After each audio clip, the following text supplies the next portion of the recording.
Welcome to another edition of the Harman Solar Podcast. I'm Rob Romano, your host, VP of Sales and Marketing at Harman Solar.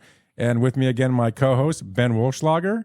You all know him as Mr. Everything. Ben, Yep. Welcome again. Thanks for having me again. So you know the question that's coming. Here it comes. Ben, let's go through it now. We had business card. Yep. We had pamphlet. There it is. We had newspaper, scroll, and where are we today? Choose your own adventure book. What? Choose your own adventure book. Choose your own adventure book. Yeah, like little the books where, turn to page 13 to turn left down the tunnel. Okay, you have kids. That's pretty much my... That's a kid thing, right? Yeah. So we're at an adventure book. Yeah. Okay, I can't wait till next time. Because that's kind of what it is with me. I'm choosing my own adventure in the solar industry. Like, what should I do next? Okay. What should I add next? Okay. It's been a long day for me and Ben. We've been together all day. So that's scary. Yeah, it's scary. But we've had a good day. So today, Ben, we're going to talk the solar proposal. Yep. And within that proposal, what we're going to do is we're going to show you guys what a proposal looks like. We got some slides of that. If you're on Spotify or iTunes, obviously you're not going to see that. We'll kind of talk through it so you understand what's on the pages. And then we are going to really focus on the actual design of the system, the solar arrays and stuff. And you'll see what we mean when we say arrays. Yeah, so. These are customized proposals, not cookie cutter. Not everyone gets the same thing. This is for you and your house. Right, exactly. So we're gonna go into one customized one, and then we're gonna show you some different ones on some different roofs and kind of give the whys. And to do this, we've brought in the guy from Harman Solar. He's the guy that's been doing this for a while, and we'll introduce him in a second. But this is his world, and he does this for our dealer partners, for our internal sales teams. He's everything solar proposal. Yep. Right? You used to work really closely with him, actually. Do it, yep. And then you guys got along so well that you left. Yeah, exactly. Right. Yeah. So I owe not all, but most of what I know in the solar industry to him. He taught me a lot about solar and design. I cannot believe that you're actually giving him his props. I got to give credit where credit is due. That's really good. Let's bring him on. Welcome, Daniel, to the Harman Solar Podcast. How you doing? Doing good, thank you. Good. Nice to be here. Did you hear what Ben just had to say? I think my headphones aren't working. I'll repeat it. Never heard a compliment in my life. Never.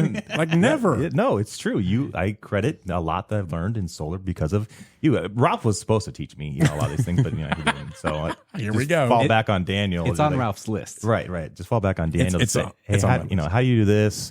What does this mean? Right. Things like that. And Daniel was always there to answer all those questions over all the years. So Okay.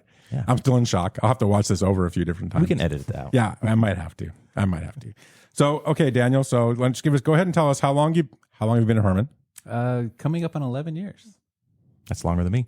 Yeah, and I'm going to say it again. Every podcast we talk about this. We bring in somebody from Harman 5 years, 7 years, 11 years, 13 years, 12 years, whatever. So Daniel's been around a long time. He's probably one of the longest tenured employees there in the sales side, besides myself and Dennis. Yeah, Dennis, and I think you were there.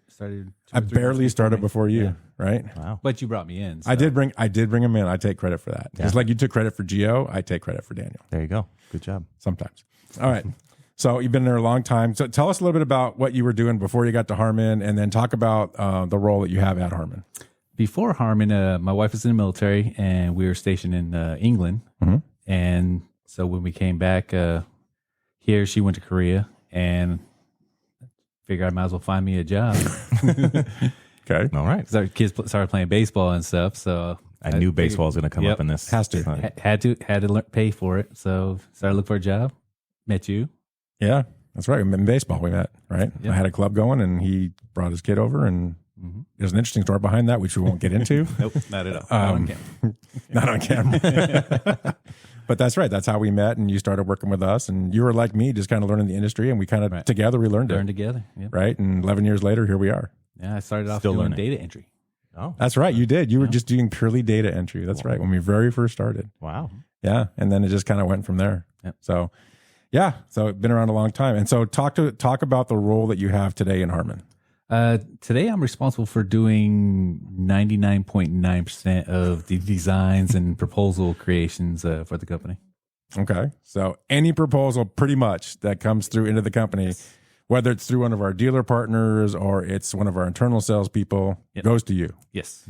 You're our safety valve. I do everything to ensure that what we do isn't bad for the customer. Yeah, So that's right. If you are a Harman customer or potential customer and you have a proposal in front of you, I've touched it. that's the guy that did it. Yeah, It's my fault. Yeah, name to a face. it's my fault. So if anything's wrong, Flash his email address and phone number. So, and you might ask, okay, so proposal is a pretty broad word. Why do we even do a proposal, right? So obviously we have to come into your home with something, right? Typically. And sometimes we come into your home with nothing, get the information, and then Daniel's doing the proposal on the back end of that, right? So proposals are how we kind of show you, what solar could do for you based on the information that you give to us. It's so critical when you talk to Geo, like we talked about in the sales podcast, when you're talking to Geo, that you're getting her all the information that she needs. And that information goes to guys like Dennis, who then go to Daniel. Daniel's like the cook in the kitchen. Right. Like We're giving him the he ingredients. doesn't know what to make until he gets those ingredients to the order. That's true. Yeah. And we can kind of talk about proposals have come a long way, right? I mean, when we first started, I believe it was like an Excel, Yeah. wasn't it? It was basically an Excel spreadsheet, trying to guess what the new bill is going to be. Yeah. We that was fun. We would get the Crazy. information, and then we have to tell the customer, okay, you have to wait like 2-3 days so we can build this, because we didn't have the technology back then. Yeah. It just took time to put everything together the kind of the old school way. And now we're doing proposals in 10 seconds or less. Oh, 10 minutes. seconds. About 10 Maybe minutes. 10 minutes. With the right information, we could do it in 10 minutes. Yeah. Yes. Yeah. Which that's pretty amazing from where we've been. That's crazy. Right. And so that's all Daniel's world. So what we're going to do today is we're going to skim through a proposal, just so if you go through a appointment with us, to give you an idea, hey, this is what they're going to bring to me. This is what they're going to show me. And so we're going to kind of just lay out the proposal for you. And then we're really going to focus on the system details. We're going to focus on the designs that we put together, how, why, all those questions, give you the whys so you understand why we do what we do versus what other people might do. Because there's a lot to talk about on that side of it too. Yeah. Yeah. A lot. And I'll be honest, the proposal may come off as intimidating because there's numbers and charts and data and marketing information. Right. And it might be a little bit overwhelming, but that's what we're here today. We're going to show you that this is what all that means, and here's how to explain it, so that when you do get a proposal from us or other companies, you know what you're getting into. We're going to ease the fear. Exactly. For those of you that are watching on YouTube, you can see this is the proposal. This is basically the very first page that you get, and we'll skim through this real quick. And it just basically, that's not your house. And we've marked away some information so you can't see. This is an actual proposal that we gave. So this is a Harmon proposal, has a system size on it. We'll get into that. And one of the things these proposal companies do is they always throw in, tons of carbon that you're offsetting and acres of forest and things like that. That's great. If you're all about green and you're all about wanting to save the world and all that, then they just kind of want to show you that. Most people kind of just go past that. Yeah. But it just depends on you. I mean, it's there for you if you want to see what the system would do. Aspect is there, but most people go solar to save money. Right. So not to save trees. Right. Green dollar bills. Green dollar bills. So the next page is a cost analysis. And what this does, it shows you your utility bill over time based on an estimation. So we're typically estimating about what is it 5%. 5% utility increase year over year. Yes. And with ATS territory. and the proposal is a 25-year kind of a look. 25-year right? estimate, yeah. So understand that, and that's changed. I mean, they actually started off when we were first doing it as a 20-year estimate, and now they've gone to 25. Correct. I think at one point they even went to 30, and we pushed them back. Yeah, you can still show at 30, but it's at that point, it doesn't really make any sense. Right. Yeah. So people really don't care about the first few years. What am I saving? What's going to happen in the next, right. 5-ish years? Let's look at that. So, and this is kind of showing you that when you look at it, it's an estimation of what you're paying year over year, year 1, year 5, year 10, and what the kilowatt hour rate, which we've had that conversation on a few of these podcasts, right. What we anticipate the rate will be based on history. Yeah. And, it seems like, especially now, utility rates are increasing even higher and even faster in the last few years. SRP for the first time in, I don't know how long, just increased their rate 9.6%. Yeah. Just 6-7 days ago. So we're seeing it everywhere. We're seeing it in Oklahoma and our other operation out there. So this kind of gives you an idea of that. Yeah. Again, all estimates, all based on historical data, projecting the future. It's just based off of how you use power, politics involved, and all that stuff, right. and what they're going to do. So nothing is set in stone. Right. Next page is the system design. We will focus more on this. We'll come back to this as we go through this. But as you can see, that picture of that home and those trees, this is what Daniel does. I mean, so this is your bread and butter. You're the guy putting this together, deciding where they fit, why they fit, all that stuff. So this is just a high level of, hey, this is your system size. This is your equipment. This is what we think it's going to produce based on all the back end voodoo math. Right. Okay. So we'll move past that real quick. Production and consumption is your next page. This is basically showing you how much energy you're using based on the data you've given us, and what we think this system, or what this proposal tool thinks this system will produce based on the data we put in there. This is a very important slide right here, because again, this is the information that you provided us. Right. Daniel's not making up these numbers. This is information that you said, hey, this is how much I used each month or the year. I need a system that's going to help lower my bills based on that, whether it be APS or SRP. Daniel figures out how is that going to be accomplished. Right. And that can only be accomplished if I have actual usage. Yeah. So you're saying you need data. Yes. Accurate data. More information, the better. Which is why Geo is asking you that question up front. We need that information, which is why if Dennis or somebody's in your home, we need that information. I don't get why a lot of homeowners are hesitant on giving their we're not asking for, social security number or anything. We just need to see how much do you use? How much power do you use? So Daniel can build a proposal. Right. And they're hesitant. I don't, we're only as good as the data you give us. Maybe down in the comments on YouTube. Why are you hesitant? Yeah, why. You know what? I would really like to know. Why are you hesitant? I would love to have somebody respond and just tell us why. What's the hesitancy? What's the issue? Yeah, we're not looking to do anything. We're just looking to build you a system that meets your needs. Right. So we don't know what your needs are. Car insurance and saying, okay, what kind of car? Well, I don't want to tell you that. It's a big difference between a Lamborghini and a Ford Tempo. Right. I used to drive a Ford Tempo. Do they have Tempo still? I don't think they do. Not anymore. No. In 1994. I think your insurance company pays you to drive a Ford. This next page is something you'll see on every proposal. It's called the cost of not going solar, and just gives you an idea of, hey, if you do nothing, this is what your bill is going to look like in 25 years. Mm-hmm. And then if you do something about it and go solar, this is what your situation is going to look like in 25 years. Again, off about a 5% increase in rates over that year over year. It just kind of gives you that assumption of what it could look like. And the numbers can be pretty staggering sometimes when you look at these. Sure.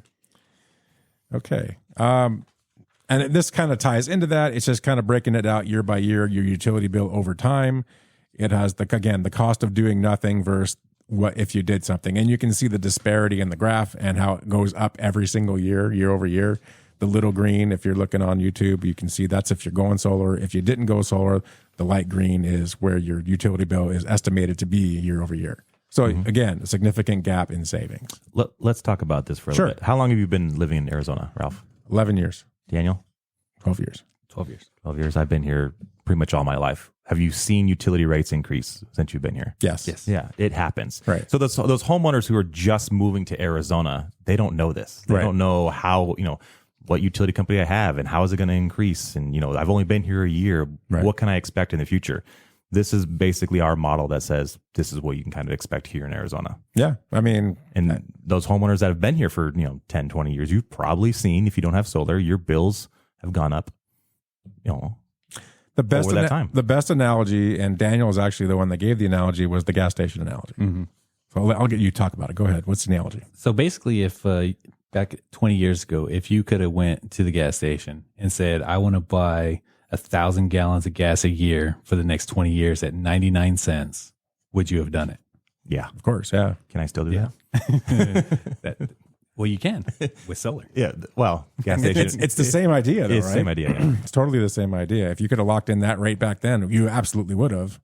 Sure. So why not lock in your utility rate right now? In a sense, lock in. What I mean by that is whatever you're going to produce at a certain rate. Right. Not what you're going to get from the utility, because that's going to always go up. Yeah, that's just the way it is. But those, again, homeowners are hesitant. They're like, I don't know, maybe gas prices, will stay around 99 cents a gallon for the next 20 years. Sure. Well, that didn't happen. Have you met Bidenomics? Okay.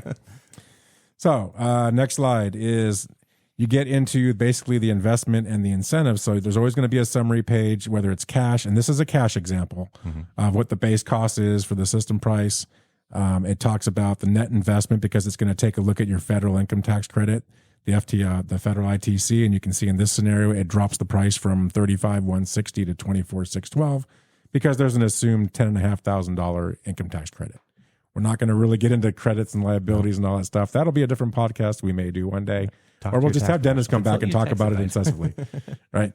But this kind of just shows you just a base versus a net. Yeah. On a cash situation, the next one's the exact same slide, except this gives you an example of if you were to finance it. Mm-hmm. So this is through one of the finance partners we have, and it kind of shows you what the monthly payment is. I'll touch real briefly. I don't want to get into this, but it shows you basically the first 18 months what your payment is. And then in solar loans, typically what happens is at month 19, you have to reamortize the loan because you either pay the tax credit back into the loan and the payment stays the same, or you don't pay the tax credit back and the payment jumps because they basically have to put that percentage of that ITC into the loan and it increases your loan size. Right. So something I'd love to have a podcast on one day because a lot of people won't ever talk about this, and it's very important when you're talking about solar financing. Sure. This is not what this podcast is about, but just to show you that this stuff it's on the proposal. Well, it's on our proposal.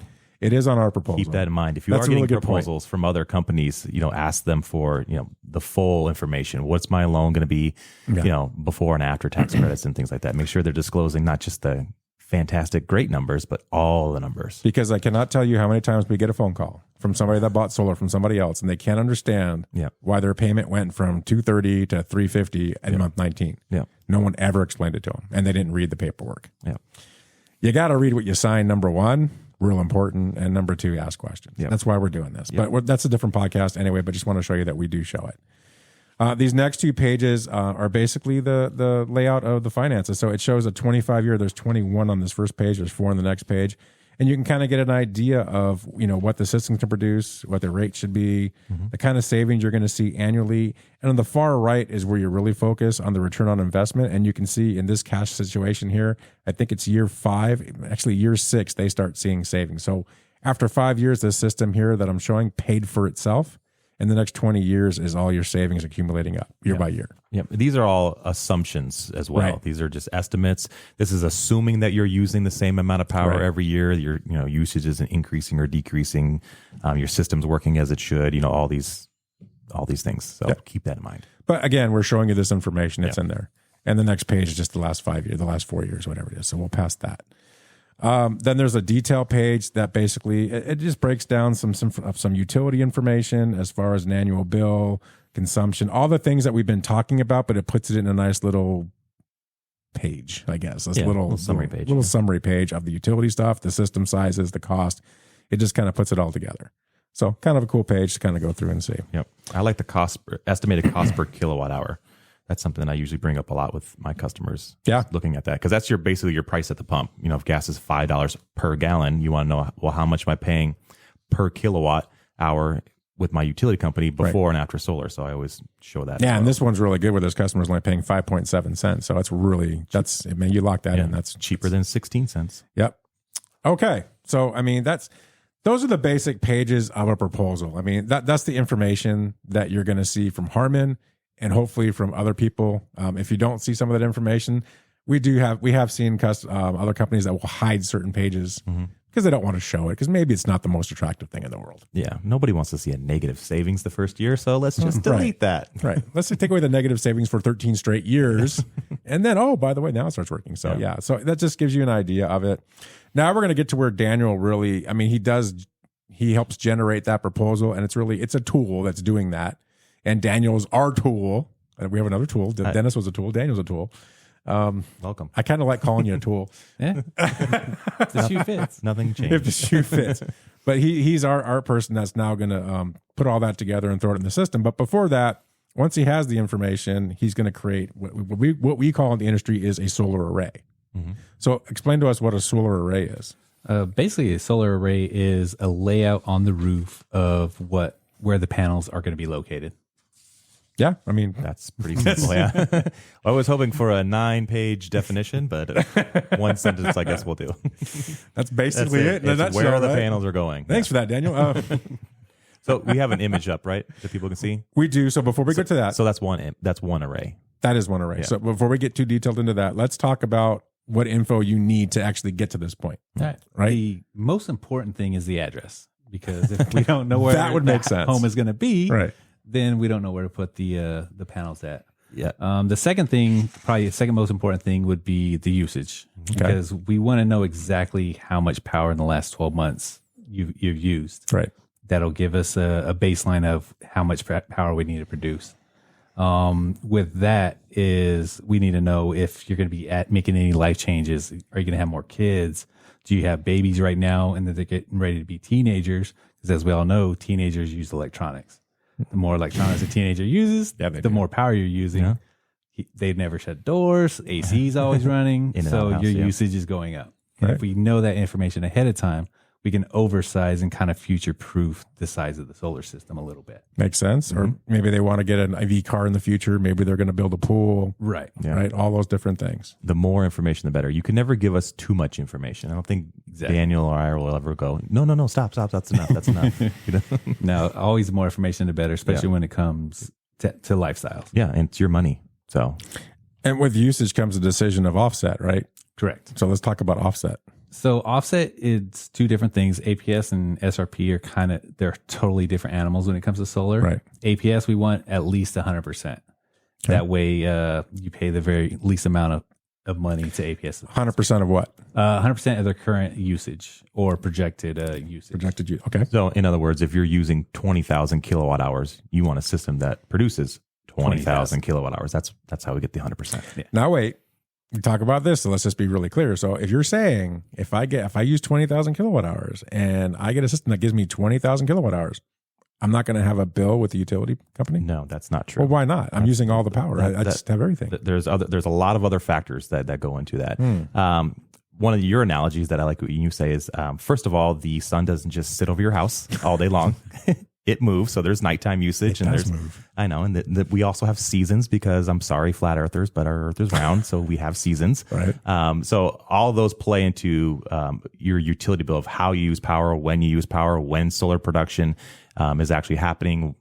Things like that. So it also depends on your utility and how much you are sending back to the grid and how much they're buying it from. Right. So a lot of moving pieces in there. So important is I want to make that point to everybody that's listening is that 100% doesn't mean there's no utility bill. Right. It's 100% offset of your usage, not 100% offset of your bill. Exactly. Yeah. That's the best way to say it. Yeah. Okay. Even if you don't buy any power from APS, you're still going to have a bill. You have an account fee charge, a distribution charge. There's still charges there that have nothing to do with the power itself. And I think one argument you're going to get from some other solar companies is, well, we're going to build this 150% offset system, and you're going to have all this extra power in that you're never going to need. Well, you're not going to need it in some months. Right. So that's going to create credits. And so by creating those credits, when you get to the summer months, you'll actually be ahead of the game. Is that true? Yes and no. I don't know if Daniel wanted to expand on it or. Yeah. So in a lot of cases, that does make sense to do that because I know when we got solar, first thing my wife did, that AC went from 78 to 72. I remember that. Yeah. You're going to use more power. Anytime you get solar, I'm going to live the same. I'm going to live the same. No, everybody, you know what? We got solar. It's been nice. I haven't had a bill. Let me turn the AC down a little bit more. And you forget it. And then you just leave it there from now on. So you're going to use more power 99% of the time after you get solar. Yeah. So it makes sense to overbuild it a little bit. But you don't want to go so big as where now you're paying 10 cents, 6 cents for your solar, but now APS is buying it back at 8 cents. Right. So you don't want to have them buy it back at a much lower rate because now you just spent money to not save any money. So let's make that point, and that's like the best point so far of the conversation is there is a buyback rate. Right. Especially in APS, it fluctuates year to year. They can right now. I think it's at 7.9 or something like that. It's 7 something, right? They just dropped it. Yeah, they just dropped it, and every year it's been dropping 10%. So you have to account for the fact that if it's costing you 10 cents for every solar kilowatt hour that you produce, and you're only getting 7.5 cents, let's say, when they buy it back, then maybe a bigger system is not a great idea because you're losing 2.5 cents on every kilowatt hour. Right. Let's talk SRP. Their buyback rate is 2.81 cents. Right. So that's why you don't ever want to get these huge systems in SRP because you're going to lose, let's say, 8 cents every kilowatt hour you produce. Because the goal is to save money, not you spend more. You want to buy as much power from them as possible because it's so cheap. Right. So we've kind of talked on that stuff before. I know we haven't done an APS podcast yet. We will. But it's so critical when you're talking offset to understand these things because a lot of guys want to come in and give you this massive system. And why do they want to do that? To make more money. Exactly. Yeah. They get paid their commission is based on the size of the system. More panels, more money for them. Every panel is another few $100s to them. Right. That's how you have to look at it. APS is basically like SRP in the sense that you want to offset all the expensive power that you're buying from APS. Right. So if you can knock off all the on-peak time, was it 4 to 7 now? Is knocked down most of that. Now you're paying less money to APS for the power you're not doing. Right. Because even if you can't get 100% offset because of your, roof size or different, wherever you can't, you can't put panels in certain places, which I know we'll get into, your goal is to hopefully at least get some of it. If it was a 10 or 15% offset, then it's probably not in your best interest to do it because you're not offsetting the most expensive part of the day. You're only offsetting a tiny portion of it. But go ahead. I'm sorry. Ideally, we try to get anywhere between 65 and like 120%. That's usually like the golden zones that you want to be. 120 because count for people going to turn the AC down a little bit, going to use a little bit more power. And then 65, that way, if we can't offset all their power, then we want to do as best as we can to not offset all the expensive on peak time. Yeah. Which goes into what I've mentioned many times. Not everyone should get solar, but everyone should take a look at solar. Yes. If you're one of those people that, you're only able to offset 20% of your power, well, guess what? You're not a good fit. So don't get solar. I'm sorry.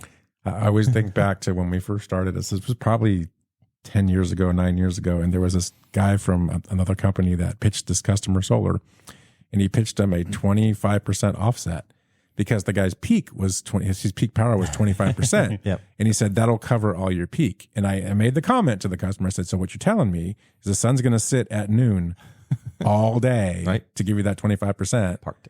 And that's what the guy was basically pitching to him. Yeah. He was telling him that without saying that stupid thing. I remember that customer. And I was like, no, this is terrible for you. But just anyway, I always think back to that. That was hilarious. Yeah. To go into more depth of the offset. So offset is just like a math equation. If your system is producing 20,000 kilowatt hours and you use 20,000 kilowatt hours, that's 100% because 20,000 divided by 20,000 times 100%. But in the next year, if you decide to be a snowbird and you go on vacation, you're gone for 6 months out of the year and your usage drops to 10,000 kilowatt hours, your system's still producing 20,000. So it's no longer 100% offset. Now you're at 200% offset. Yeah. Because your usage dropped. Right. And then, or maybe the following year, if your usage decided to go up to 30,000, well, it's no longer 100% offset anymore. It was 100% offset in the beginning because that's what your historical usage was. Yes. But whatever you do after that, that's completely up to you. Your system's going to produce X amount. And if you decide to bump your usage up because you'd like to turn your AC down a little bit, and now you're using 30%, or excuse me, 30,000 kilowatt hours, well, you're no longer at 100%. Right. You're at a 50% because of how you used your offset and your power. We'll build whatever you want. Yeah. I mean, we're going to tell you if what you're asking for is probably not a good idea, but it's up to you. I mean, we can only give you advice and then you do what you want. Yeah. And that's how some people are. They just like, I don't care. This is what I want because this is what everybody else is telling me. We'll build whatever they want, but not necessarily sell what they want. True. Because I'll show them anything they want to do, but I will never send contracts for something that's not going to make sense. Yeah, we won't do that. We're not gonna sell you something that's going to hurt you. Yeah. Do you want to look at what a bad idea looks like? Here you go. I've done that before. Here's a bad idea. Yep. We're not going to let you sign it though. We've actually have sent out a document to have persons sign to say, if you really want to buy this document basically says this is a really bad idea. It's not going to save you money, but this is what you want. Right. And we totally disagree with you. And I don't think anyone ever signed that. No one signed it. Yeah, I know. We've actually sent that out. Oh, wait a minute. Maybe not. Yeah. I mean, because we just don't want that because we know what's going to happen a year later. You're going to be on the phone talking to Ben going, why'd you sell me this? Yeah. That's when I pull up that paper and go, why did you sign this? Yeah. We clearly stated we did not want this. Right. Exactly. So making the point here that usage and offset are the two key critical things, the information that you need to do anything. Yep. Right.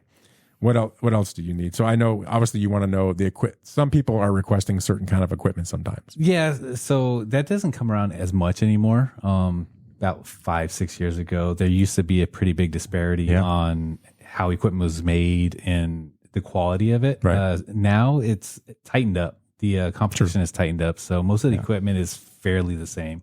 It's within like 1 or 2%. I do remember those old days. People didn't want certain panels because they wanted this, the high-end panels, the Cadillac of panels and all this. And now it's just like, they're all pretty much the same. So there you go. Because ultimately you're buying power. Right. you're buying what the sun is producing for you. Yeah. Do you care if it came from a hamster in a hamster wheel, or do you want a Lamborghini? I mean, as long as you're getting what you paid for. That's an old reference. I remember that. It really doesn't matter. I kind of want a Lamborghini though. We actually remember we made the sheet with the hamster and the hamster wheels on the roof? Yep. That was so funny because those are leases. Because in a lease situation, it really doesn't matter. Equipment doesn't matter at all. It's just a matter of the kilowatts Guaranteed that you production. Yeah, the production you're producing. So it could be hamsters up there doing it. That's great. Whatever it is, it is. Yeah. So, and I would say the one thing where maybe there's a tiny differential would be the inverters. And now we offer 3 different types of inverters that we go with. So there's the N phase, and we need to do a podcast on this I'm stuff. sure we will. There's the N phase, there's the Tigo, and there's the Tesla inverters. And they all do have they're unique in certain ways. Yeah, but the warranties now, they're very similar. Standard warranty are very similar. Yeah. So again, it goes to it. Doesn't really matter if they're going to stand behind their product. We're going to stand behind it as well. But comes down to pricing too. It does come down. But we get a lot of people who come and say, "I want this inverter. I want that." I mean, sure, we'll get it for you. Yeah, whatever you want, you got to pay for it. Yeah, so, that's the bottom line. And then what other information do you need? How they want to pay? Do they want to finance it? Do they want to lease it? Do they want to pay cash? Do they have no idea? Because a lot of times people don't know. They say, "Oh, I want to pay cash." But they don't really have a good knowledge of how much a solar system costs. Right. So we obviously going to have the other options ready for them. That way they can see. I thought it was free. Yeah, because everybody wants the free solar. Because all the ads say free solar. Free solar, yeah. No money down and it's free. Yep. And I know when Dennis was there, he talked about how he goes into the home sometimes with 2 or 3 different things. And like say, hey, he'll bring all of them in there. The buffet of options. And we'll give you a buffet if that's what you want. Yeah. Right. We're not going to just say, like you had said in that podcast, this is what we do, this is what we sell, this is what you're buying. Right. No, we don't do that. Yeah. But a lot of companies, there are companies out there that do that, absolutely do that. Which is the nice thing about our proposal, our digital proposal. We have that little drop down where you can click, do you want to cash? Do you want to finance these terms on this? We can magically change it right in front of you. Exactly. Poof. Yeah. Yeah. We could never do that before. Right. You know, a few years ago, it was more of a, oh, you want to do that? Well, let me get back to you tomorrow to figure it out, the new numbers. Yeah. Okay. I think that's pretty much everything you need, right? Yeah. Okay. So, so how much do they use and how do they want to pay? So now you have the whys. The things that we need and why. So now you can get a good feel for why we ask these questions.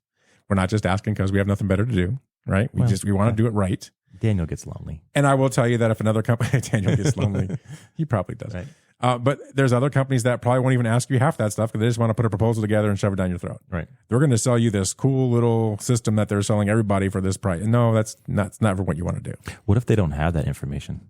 I just moved into the home.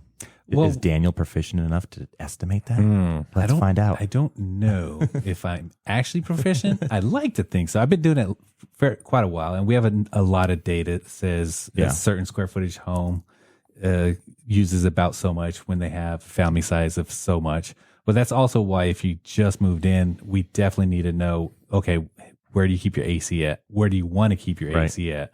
Because a lot of people, even right now, they'll keep it at 80 because they don't want to pay a $600 electric bill. But they want to keep it at 72. So if they only tell us they keep it at 80, now the system's going to be too small because they really want it at 72. Right. So if they give us what their wants are, not necessarily what they're currently using, but also what they want to do, which is very important. And I'm going to tell you this is really important.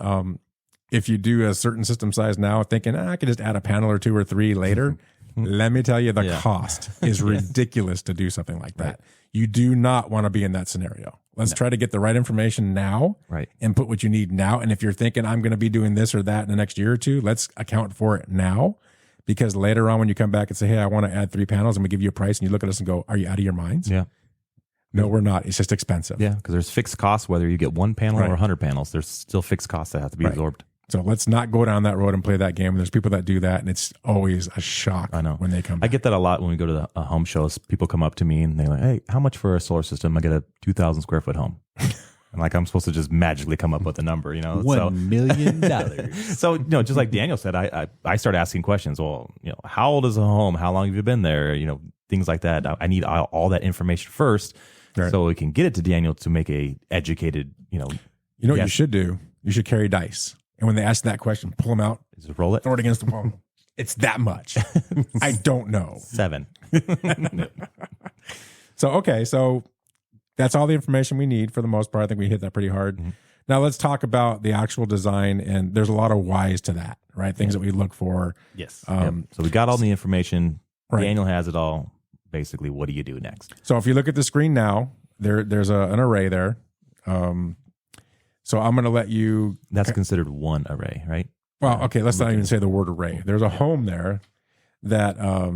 So this is what Dan. I'll let you talk about. What are you looking at? What are you doing when you're building this now? Okay, so obviously the black rectangles symbolize the solar panels. Okay. What we ideally do is in APS we prioritize south-facing roofs, then west-facing roofs, then east-facing roofs, and then north-facing roofs if absolutely necessary. So you're always starting in APS. You're starting south. Always starting south. We've had the equator conversation. We don't need to go back to it. Okay. When we're in the northern. We laugh and joke about this, but I guess there's a reason why. I know, Mr. Science. I get it. Well, there's because a lot of customers get confused. Yes. But south is the best producing roof in APS. So we start there. There is times where we don't go south because a lot of times south is facing to the front of the house, and spouses have a tendency to say, "Oh, I don't want them there." And then we tell them, well, that's going to save you X amount of dollars per month if we put them there. And the spouse says no. So then we'll go west and then east if have to. When you say spouse, that's very politically correct. I like that. I know where you're going with this. Yeah, I know where he's going to. My wife does not want panels on the front of the house. Yeah, you said it. And it happens a lot. A lot. Right. What I've done in the past myself is I'll ask the spouse, I'll say, where is the house number on your house? 9 times out of 10, they won't be able to tell you. Sure. And on mine, it's on the left-hand side. But you ask the wife, where's it at? She won't know. But I bet you the day that she moved in, she knew exactly where that house number was on the house. Yeah. And so over time, everybody gets used to everything. Yeah. If you see it enough, it just blurs off into the background. In. Yeah. That's a good point. So I've been able to overcome that using that analogy.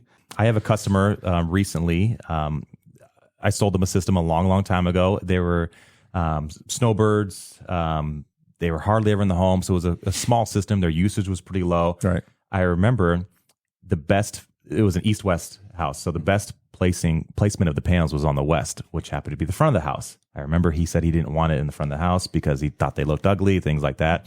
So we put them all on the east. A few years later, they're now home full-time. Their usage jumped up dramatically. I know we talked about, doing it right the first time, but there are certain cases where sometimes if your usage increases a lot and you have to add a lot more panels, not 2 or 3, but a significant amount where it does make financial sense. I get that.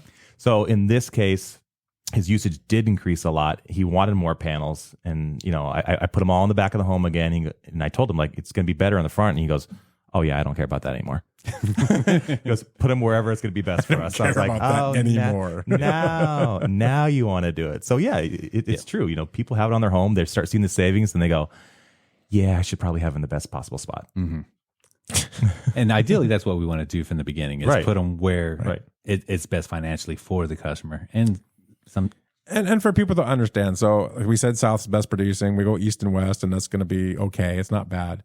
North is not something we recommend, but we'll do it. It takes more equipment to produce the amount you need versus the other side. So it's more expensive to go north. Right. You'll still be saving. You just won't be saving as much. So it's the best of a worst case scenario. Right. It cuts into your savings because it costs you more to go north to get production. Yeah. And one thing I get all the time is people that, can you just put them on the north, but tilt them to the south? And with that is well, you can, but the way a roof's designed is for down pressure. The joists are built for weight on top, pushing down. Right. So as soon as you put a sail up on the back of the roof, and now we get the microbursts here in Arizona that we get with the 125 mile an hour winds, that's going to pull that roof straight off. Yep. And what's going to happen is our solar system is going to be there, but the roof's going to be gone.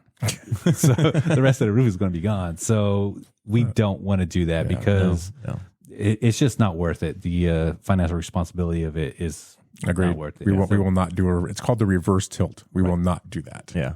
Ever. Drive around Phoenix. You see them. You will see them. See them a lot. You see all those kites up on the. That is not a Harmon job.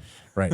So the next thing when you look at this picture and just in general, I would say talk about setbacks. Okay, so the setbacks are established by code. They're called fire restrictions. So basically in Arizona, a fireman, if your house is on fire, has to have the ability to walk up on any roof plane and be able to get around it.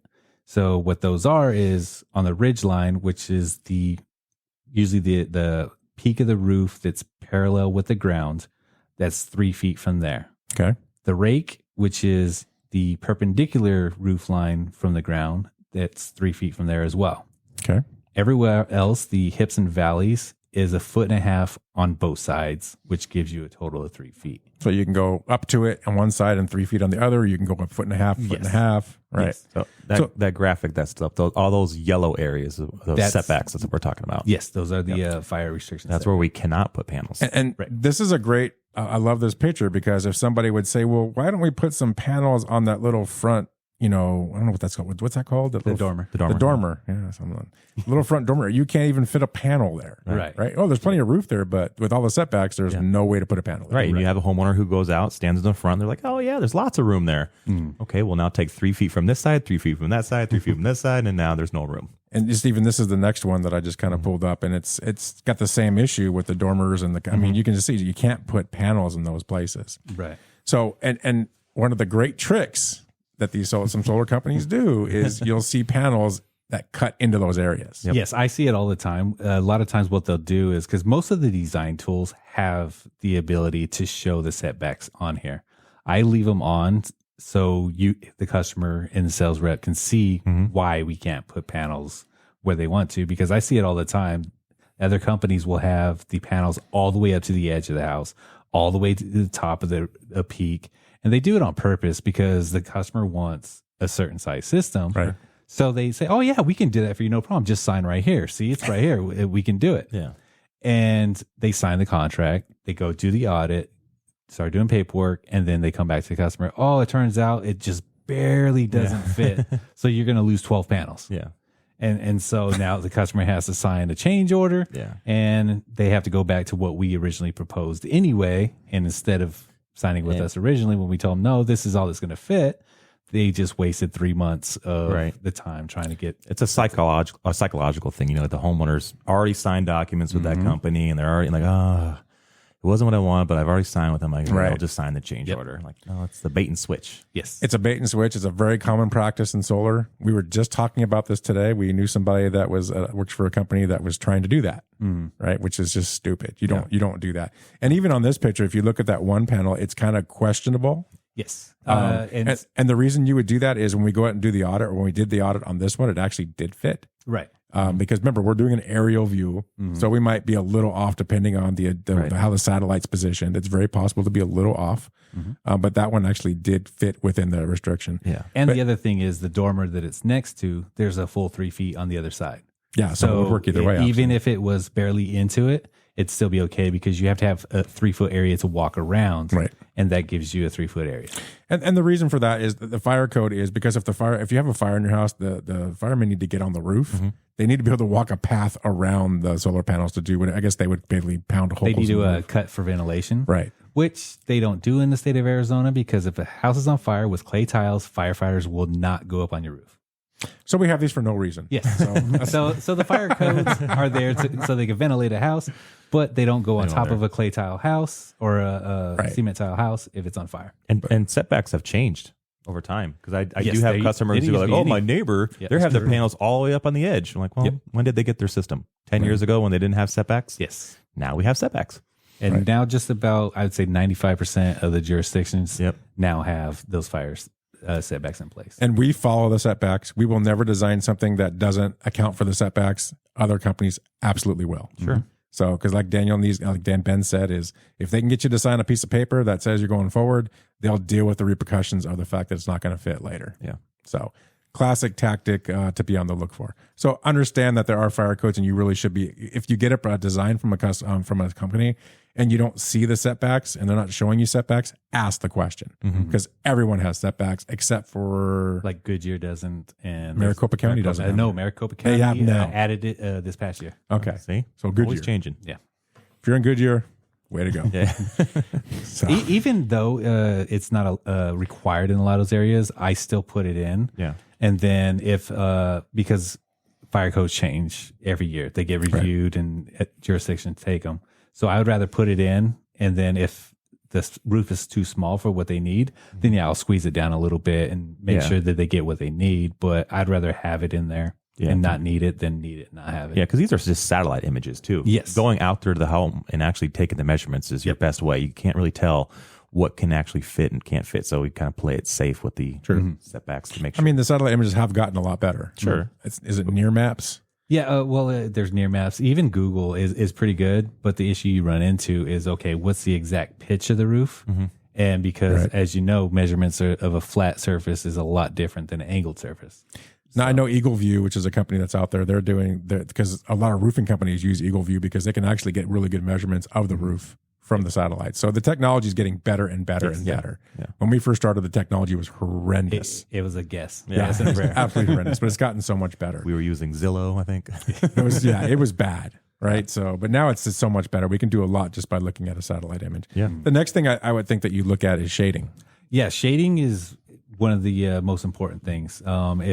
Luckily in Arizona, there's not a lot of shade from trees, unless you have the 80-foot palm tree that does not shade anyone's house at all, ever. So we get that a lot. Right. It's a big old giant sundial that's just waving across the roof. And this is really important. If you look at the image that we have up right now, you'll see there's a bunch of trees around this house. But we're following the sun and we're following how it goes. And these trees really aren't going to have an impact on this system at all. No, most of those trees there are actually below the peak of the roof and they're about halfway up. So the only time it's really going to cause a lot of shade is December.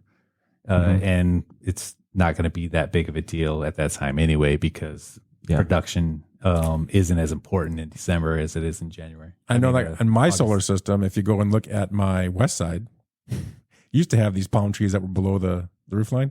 Now they're all above the roof line. Oh, way to go. So my production has really dropped at the end of the day on the west side. And I need to probably cut those trees. It's going to cost about $2,000 to cut those trees down. But I have to make that decision because I've lost production late in the day now because of it. So shade absolutely impacts. Yes. And that's very important, is what people need to realize is the shade you have when your system's installed is the shade you need to keep. Right. Because if you let your trees grow higher than what they are now and start shading the system, that system's going to produce less. So if you want to keep the same production, make sure your shade level stays where it is. Yeah.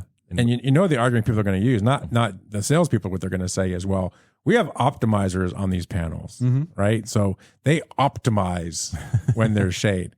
And there is a little bit of truth to that. So the good thing about optimizers is if you have optimizers on your system, if one's panel shaded, that's the only panel that's shaded. Right. If you have string inverters, if you have one panel shaded, all the panels on that string are shaded. Which could be 8 panels. Yes. So optimizers do help. Like I said, in Arizona, it's less as important because even though we do use optimizers a lot, it's less important because there's not trees and we don't have forests and all that stuff. Right. We have very minimal shading impact. Unless you're in Biltmore. Yes. Yes. So the key is, and I see a lot of solar companies where I look at a design and there's trees actually over the panels. They're over the panels. And I saw a video from a solar company that was installing. They were proud of it and put it on social media of them installing panels, and they were under this 80-foot tree, and the branches were over the roof, but they were installing them, and I'm like, those are going to produce real well. Right. For those who don't know, solar panels work off of light. Yeah. So no light, no power. I guess in theory you could put giant spotlights up there. Right. Plug it in. Giant spotlights. Never ending power. I'm just showing another one. It's just, this is a real basic system. This has no shading. Well, let's talk about, you can see the shading starting to hit. It's not on the panels, but you'll see the shading on the ground from the house next to it. Right. 2-story home. And when we design these systems, if there's a 2-story next to it, we also design or built in the model the 2-story next to it. That way we ensure if there is going to be shading from the neighbor's house, because we've had those 1-stories and it was built 4 feet away from the neighbor's house and there was literally no place to put the panels that wasn't going to be shaded. Yeah. So we told them, it's like, well, cut your neighbor's house down, then you can go solar. But until then, I wouldn't recommend it because the production just goes so low when it's shaded all day long. Right. And then this next one is it's just another example. This is a house with a roof that's cut up all over the place. You can see on the front area, there's just nowhere to put panels. You can't fit them anywhere because of the setbacks. Yep. But there's, and we haven't talked about the vents and the pipes yet, but you can talk about what all those little marks are on the roof on this one. Yeah. So all the white circles are usually vents. We tried not to cover any vents because relocation of them just brings in a lot of issues.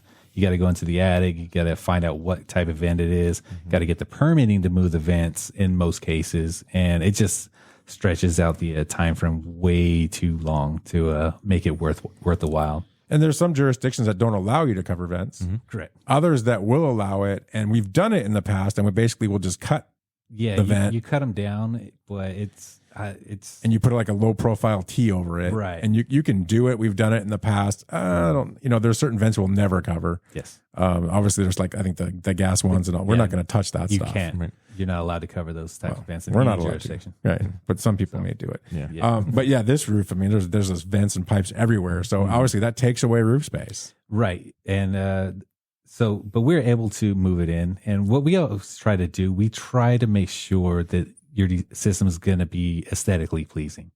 Because there's companies out there, they'll put them landscape, they'll put them portrait, and it looks like a mishmash jigsaw puzzle on the top of the roof. Like a yard sale just thrown up there. Even though you want to save money, you don't want to look like garbage up on your roof. Like it was just thrown together like from a 2-year-old. So you just hit my next point I was going to talk about was portrait and landscape. The one thing you'll notice is that all these systems that I'm showing you, they're all in portrait. Yes. Portrait, it does two things. It's the most cost effective way to install the panels because you use less materials, less roof penetrations. Right. And the less roof penetrations, the less likely a roof is going to leak. Right. So we try to do everything that we can to save the customer money, but also install it the best way possible. Yeah. So you'll see that. I would say 90% plus of Harman's installs are portrait. Yeah. There are the times that we've done landscape for whatever reason. There could be a scenario where we just have to do it. There's sometimes scenarios where a customer just wants another panel or two, and the only way you're going to get it on there is landscape. Yep. Not the prettiest thing in the world when you start mixing and matching like that, but if that's what you want, we'll give it to you. Yeah, a lot of times if you're portrait and then just have one single row of landscape, it looks beautifully fine. Yeah. So, but when you start going one here, one there, that's when it starts looking like it's just thrown up there. Yeah. Amateur hour. Yeah.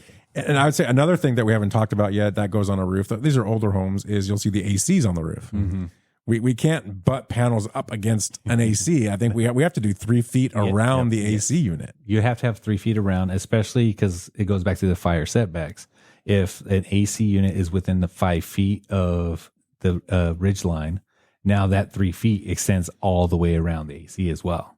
Yeah, I think common sense plays in that one too, because you have your AC on your roof. You're probably going to have an AC technician come out and service it every now and then. Right. Mm-hmm. He probably doesn't want to be stepping on solar panels. So and getting electrocuted. Keep him away. Yeah. Yeah, it makes sense. But just the point of this is to talk about all the different things into why you think you have this big roof that you can put all the solar on. You really don't. Yeah. Right. There's all these obstacles that Daniel has to go through to determine where we can fit these things. Mm-hmm. So these are all your whys. Right. Right. So when the guy comes back and says, I know no, you really don't. Look at the setback, look at the vents, look at the AC, look at this, look at that. It's just no way to do it. Yep.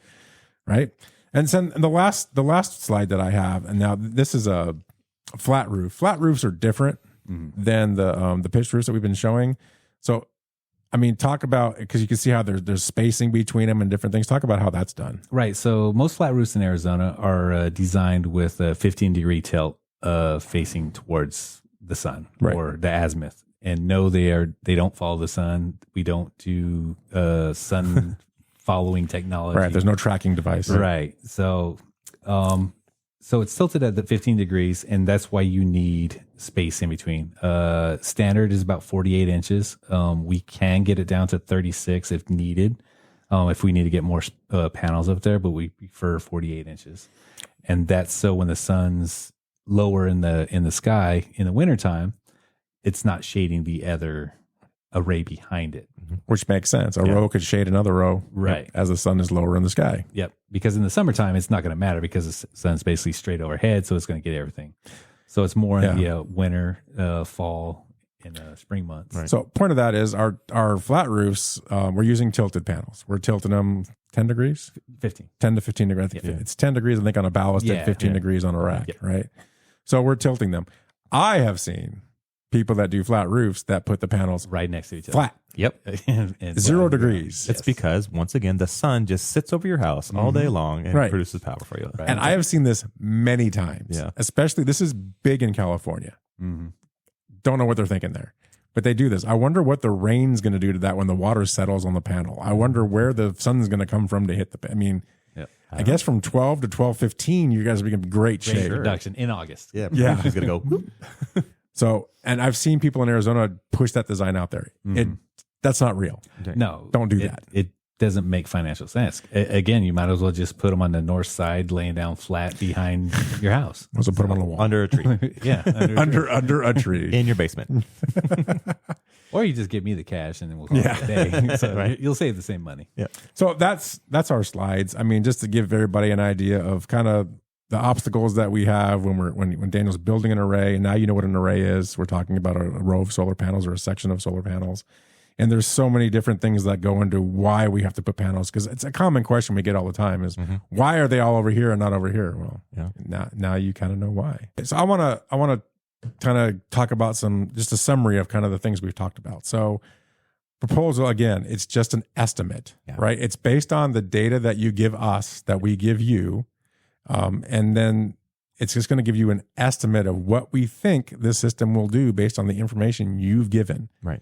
If anything you've given is not accurate, the next year, everything changes. Right. So just to understand that, we're giving you an estimate. And unfortunately, everyone in the industry uses these same tools, right? And these tools can be manipulated. Oh, yeah. Yep. So it's very common where we'll see, maybe we're saying this, 10K system is going to give you 17,000 kilowatt hours. And the guy on the other company is telling you it's going to give you 24. And that makes the financials look so much better for you. Yeah. And even though it's physically impossible. It's impossible and it's BS. Yeah. And so you have to really, this is why you don't just get one, what do you call it? One quote, right? Yep. Because the guy will tell you whatever he wants to tell you to get you to sign. And so you can't have nothing to put it against. Yeah. If you get 4 quotes of all matching system sizes and that one happens just to produce twice as much as everyone else's, right? You probably know that he manipulated the numbers. Yeah. So you got to be careful for that. So that's I can't stress it enough. Get more than one quote and see whether there's any outliers. The outliers are usually, there's a reason for it. Yeah. So sometimes we're the outlier. Wewe're the ones who say, that's happened too. Don't get solar. And all these other companies said yes, and you guys are the outliers saying no. Well, we're never gonna promise more than we know the system's gonna produce. Right. We're very conservative with what we promise, and we show you the financials off the conservative. Yeah. So if we're saying it's gonna produce here, I bet you it'll probably produce here, but I'm gonna stick here and show you financials for this worst case scenario. Under promise, over deliver. Yeah, exactly. And that's exact opposite of how other people do it. Not saying everybody, but I'm telling you there are a lot of them out there. I can name 5 off that. But So- I won't. And Maybe we'll bring them in. There's a lot of back end math and voodoo to all this. I mean, and I don't pretend to understand it. None of us, I think, do. We can kind of look at a system and do some math and say it should produce this. There are numbers for that. I know the numbers. So Daniel knows the numbers. He knows the He voodoo. knows the back end voodoo. Yeah. I don't know the back end voodoo. I know some of it. Okay. So any other factors or things that we're missing with this whole proposal and the arrays, and what have we not talked about that's important here? Can you think of anything? I really can. I think we've talked about a lot. We hit a lot. So I mean, I think we've made it pretty. It's pretty clean. So now you kind of understand, what prevents us from putting panels in certain places. You got to take a good look at a proposal to kind of see this is what the dentists of the world are going to come into your home and show you.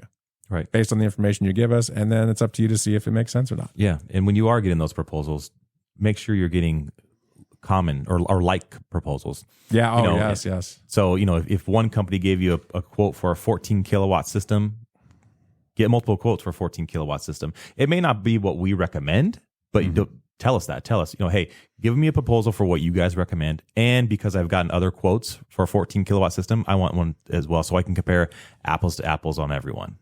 Yeah, I mean, Daniel doesn't mind doing too. I actually do that a lot because I'll get a quote requested from somebody. Hey, they want a 14 kilowatt system. Yeah. And then I'll ask, first thing I ask, do we have usage? Yeah. And so if I get usage and that, what I'll do is I'll build that 14 kilowatt system so they have apples to apples and see our price. But then I'll also send what they should actually get. Because a lot of times the other company is using a guesstimate.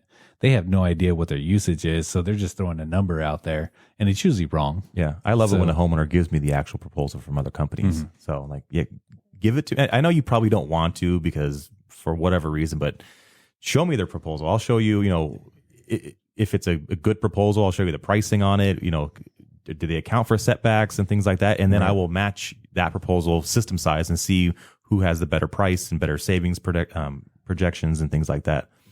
I mean, I would have no problem sharing that proposal if it was me personally. It's my money. Some people don't want to do it. I'm like, whatever. I mean, that's up to you. But look at apples to apples. It's not apples to apples most of the time. Yeah, because you have those people who are like, oh, theirs is $20,000 cheaper. Well, yeah, because it's a smaller system. That's why it's cheaper. it's half the size. I mean, yeah. So I get that. So it should be smaller. Yeah.